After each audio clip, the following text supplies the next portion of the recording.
नमस्कार, मी मनोज पाठक. बातमीपत्रात आपलं स्वागत. बातमीपत्राच्या सुरुवातीला एक महत्त्वाची बातमी. काही लोक आधी सुपरमॅन आणि त्यानंतर पूजनीय आणि नंतर देव बनू पाहतायत.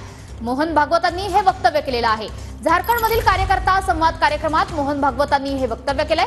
सरसंघचालक मोहन भागवत यांचा रोख नेमका कुणाकडे आहे असा सवाल आता राजकीय वर्तुळात चर्चेत आहे. तर काही लोक मानवाचे सुपरमॅन बनू पाहतात असं वक्तव्य मोहन भागवतांनी केलंय.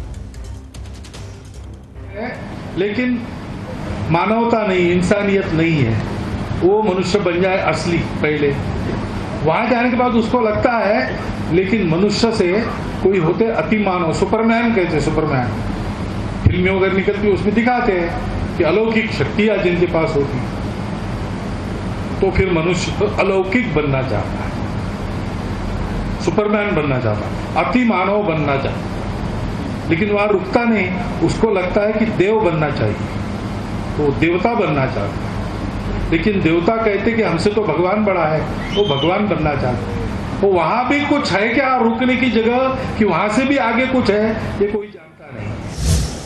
तर सुपरमॅनच्या पायाखालची बहुमताची सतरंजी कॉमन मॅननं खेचून घेतली आहे. संजय राऊतांनी हे वक्तव्य केलंय. भागवतांच्या वक्तव्यावरून संजय राऊतांनी थेट मोदींवर हा निशाणा साधलाय.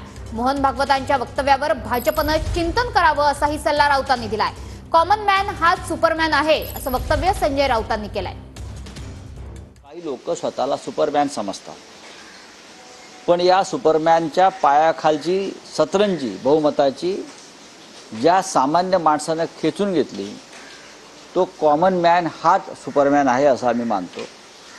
तरीही मोहनराव भागवत यांनी जे मत व्यक्त केलेलं आहे त्याच्यावर चिंतन देशाने केलं पाहिजे, भारतीय जनता पक्षानेही केलं पाहिजे.